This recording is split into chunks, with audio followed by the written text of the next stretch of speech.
Michael, John Ferguson from the Australian newspaper, he covers all the Victorian political issues. He says this afternoon, this budget's like putting lipstick on a pig.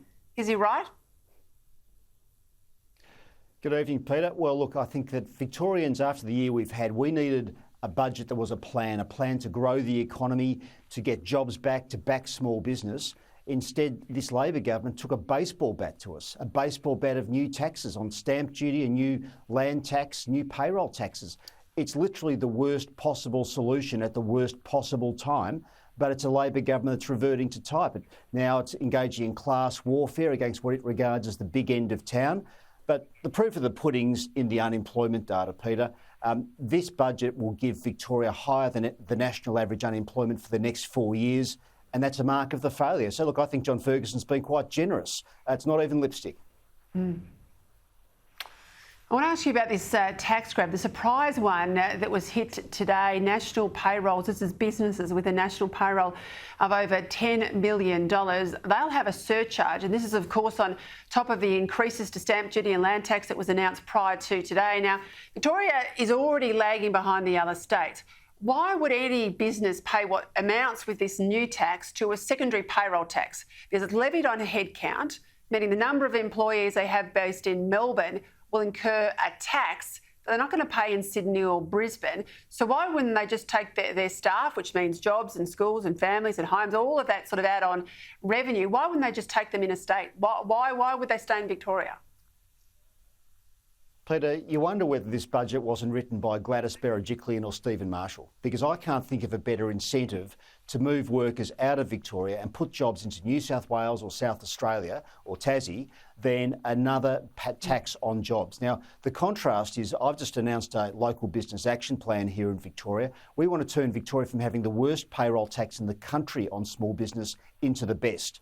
By contrast, Labor is saying to businesses, big businesses including, if you want to employ more Victorians, we're going to tax you more, you're going to pay more. It is the worst possible thing for a state that endured 16 weeks of lockdown, 801 deaths.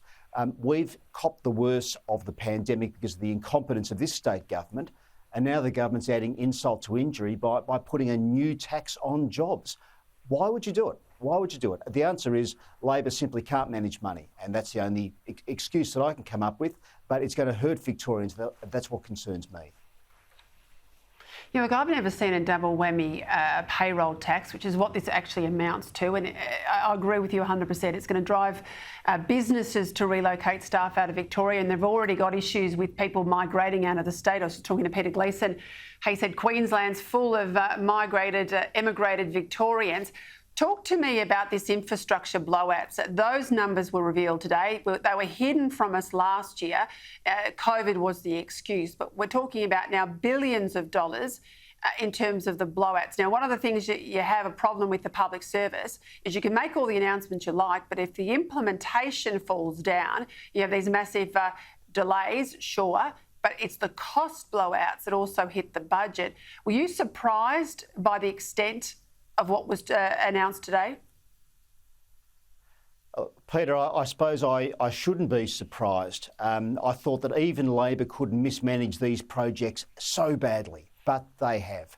And just to give you some context, so the $2.7 billion worth of new taxes on land tax and stamp duty hitting middle class homes, that's equivalent to the budget blowout on just one of Labor's projects. A $2.7 billion blowout on the Metro Tunnel. So all these small businesses will be paying higher taxes, higher rents. Families will be paying higher taxes to buy a home, all because this government simply can't manage its major projects. And it really shows you that when Labor does run out of money, they come after yours, and they're coming after Victorians now in a very big way. And we're already the highest tax state in the country.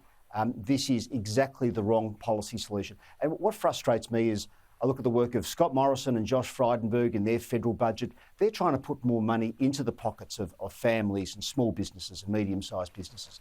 And what Andrews and Pallas and James Merlino are doing is going exactly the wrong direction. So the federal Liberals have got the accelerator going, and Victorian Labor's just slammed on the brakes. I tell you, the issue in the last couple of days, I mean, the budget will pass a lot of people by, but the issue that I'm being stopped in the street that people want to raise is this proposed drug injecting room, the second for Victoria, in Flinders Street, of all places. Confirmation today that ice will be amongst the drugs allowed in the new facility.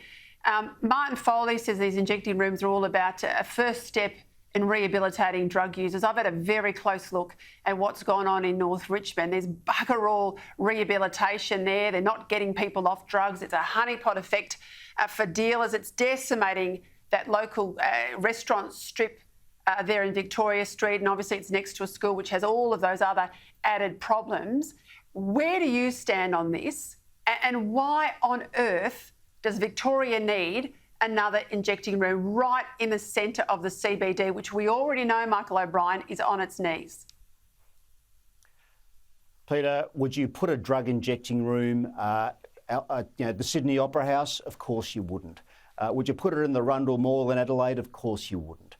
It's madness. It is absolute madness, and I'm absolutely opposed to it. We know the pain that those school kids in North Richmond have gone through. We know that they've been locked down in their classrooms because they've seen dead bodies out the front, because there've been armed, drug-affected people on their school property.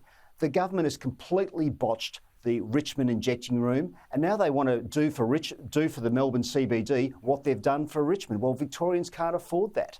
We've got a CBD that's on its knees at the moment.